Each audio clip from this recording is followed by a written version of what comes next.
Good morning, everybody. Happy Tuesday, and it's time to put a final touch on our list of UDFAs. And in this video, we're going to take a look at guys who are actually probably they're like a little beneath the UDFAs on the interest list. So I'll admit, I'll concede that this is a little bit, you're really reaching far if you're trying to find a diamond in this rough. But that's definitely what you're doing here with the rookie camp invites. These are guys who do not have any kind of a contract with the Seahawks, but they're going to come to rookie camp and get the opportunity to prove themselves. They're going to get a chance to make the team. And they have longer odds than even the UDFAs, I would say. A lot of these guys are players that came from the XFL and are now getting this rookie camp invite. A lot of these guys played college football a year or 2 years ago and actually were out of football for a year, and now they're looping back around to get their chance. Some of them are guys who played college football last year, but weren't good enough to get any kind of a UDFA contract, even a fully non-guaranteed one. So they're just getting the invite. It's pretty motley crew, admittedly, but it's fun to go over. And you never know. Sometimes you find something really surprising here. So I'm going to take a look at these rookie camp invites. Let's start with our quarterbacks. We got Jack Coan of Notre Dame. I think some of us will remember him because he was the Notre Dame quarterback recently. I think I even may have discussed him a couple years ago in the draft. His most recent college season was 2021. He was good. 30, almost 3,200 yards, 65.5% completion, 25 touchdowns, 7 picks. He did go to the XFL last year, though, and he wasn't very good for the San Antonio team. So it was something like 6 touchdowns, 6 interceptions, and he didn't play the full season. He does have NFL size, 6'3", 218 pounds, but no real mobility. He's got a 4.9 40 and not much explosive athleticism. So, yeah, somewhere beneath even Colton on the QB depth chart. I mean, I say depth chart as if he's going to make the team. He's not. But the other one is Reese Udinsky of Richmond. We're really reaching deep here when we go to a Richmond player. Last year for Richmond, he did have a 3,600-yard season, 73.3 completion, 29 touchdowns, 5 picks. Like Jack Coan, he has NFL size, but also like Jack Coan, he also has absolutely no mobility or explosiveness of any sort. So basically, he looks the part, but not too much else here. Okay, moving along, we got Sean Shivers from Indiana, the Hoosiers. He played 12 games last year, had 143 attempts, almost 600 yards, and 6 touchdowns. Also brought in 22 catches, 128 yards, and a touchdown. So, not bad production, but he's very small. 5'7", 186 pounds. We're getting close to Darren Sproles and Deuce Vaughn territory. Did run a respectable 40, 4.51, but you better run a good 40 when you're this small. 31-inch vert, 9'2" broad, so not very explosive, not great quickness measurements, 14 bench press reps, so just doesn't really have the NFL size or attributes, really. We also brought in a receiver by the name of J.C. Santana of Tulsa. He had a good year last year for Tulsa, 53 catches, 859 yards, 7 touchdowns. Moderate size, 5'10" and a half, 183 pounds, okay 40, 4.52. Really nice 10-yard split, actually, 1.53, so he's quick, but not much in the explosive category and not much quickness in terms of changing direction. So, yeah, not a whole lot going on here, but at least he produced last year for Tulsa, we can say that. We brought in a tight end, Caleb Warren of Rhode Island. You always find some interesting colleges when you go through these rookie camp invites. That's the best part. Last year, he gave you 23 catches in 11 games, 328 yards, and 3 touchdowns. 6'2" and a half, 244 pounds, so a little bit on the smaller side for a tight end, but not critically so. But he was also very, very slow in testing, 4.8, 640. When you're this small as a tight end, you probably want to be running like a 4.4 something, or at least a 4.5. 1.6 10-yard split is okay, but not a lot of speed here. He jumped a good vert, but not a very good broad. And his quickness stats were okay-ish. 17 bench press reps. So Caleb Warren Not a whole lot here, just not enough speed. I think he'll struggle to get open. We brought in some offensive linemen. We got Josh Mote of Louisiana Tech. He's a guy who made all-conference CUSA honorable mention 3 times in his career the last 3 years. 6'2" and a half, 307 pounds. He's slow, 5'2", 240, 179, 10-yard split. Short arms, not much of a jumper, although he's a guard, so it's whatever. Doesn't move terribly well. Not a lot to say there. Demetris Harris of South Florida. Couldn't find a ton on him, but he did make the Phil Steele All AAC third team in 2022. So not without some degree of credibility. 6'3", 324 pounds, ran a 5'4", 240. Very slow, but also good size. Pretty decent size. 324 pounds is pretty legitimate, especially in this part of the rookie class. Then we also have Josh Lugg here, Notre Dame. And this guy might be a little more interesting than some of the other guys. I still seriously doubt it because he's such a bad athlete. Like, he's a really bad athlete. But if you put him on a team that doesn't mind that, I do actually feel like he could have a chance at guard. He played at a legitimate school, Notre Dame. He made the Joe Moore midseason honor roll in 2022. And he's legitimately sized, 6'6", 314 pounds. He just can't move at all. Like, these jump numbers, these speed numbers are truly awful. He's just a big, strong guy. But on the right team, yeah, it could work. I just don't think this team.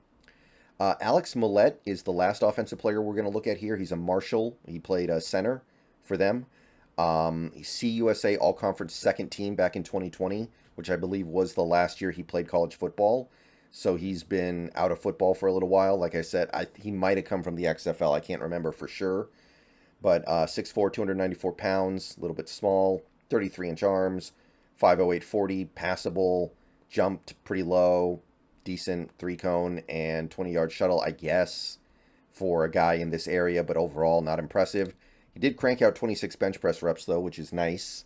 That's it for the offensive guys. Let's jump on over to the defense here. We got Austin Faulu, who last time he played in college football was at Oregon. I think he's been in the XFL for a year now. In 2019, the last year, he actually played a full season because I think in 2020 he only played in like 6 games because of COVID. 39 tackles, 5 for loss, 2 sacks. He's got perfect 3'4" defensive end size. 32 and 3/4 inch arms, legitimate, decent speed, I guess, for a guy of this size. He might be the best of the bunch if I had to pick any one guy in this group. He might be the most intriguing of the bunch because he played for a real school and he has NFL size. We also got Jacob Sykes of UCLA, the Bruins. 2022, he had 29 tackles, 13 games, tackle and a half for loss. 1.5 tackles for loss, excuse me. A sack. Again, got pretty good 3'4" end size, long arms, 32 and 3/4. Ran a sub 4.95 40. 10-yard split was really slow, but not bad for a guy of his size necessarily, not a deal breaker. Jumped passably well, not great change of direction, but it was okay for his position. And this is another guy who, if you're going to keep your eye on anybody in the rookie class, maybe him. And then you move on to the linebackers here. We're going to start with Hunter Echols of Arizona, another Pac-12 guy. Last year, he had 54 tackles in 12 games, 8.5 for loss, 4.5 sacks, so he made a lot of plays in the backfield. 3 passes defensed, a couple fumbles, fumble recoveries, and forced fumbles. And he has genuine NFL size, honestly.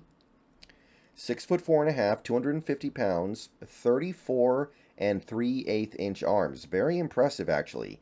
Now, he's very slow, barely ran a 5-second 40, 1.71 10-yard split, so he doesn't have quickness, didn't jump very well, and, I mean, yeah, his testing was, he has the size, right? But he moves like a man who weighs about 100 more pounds.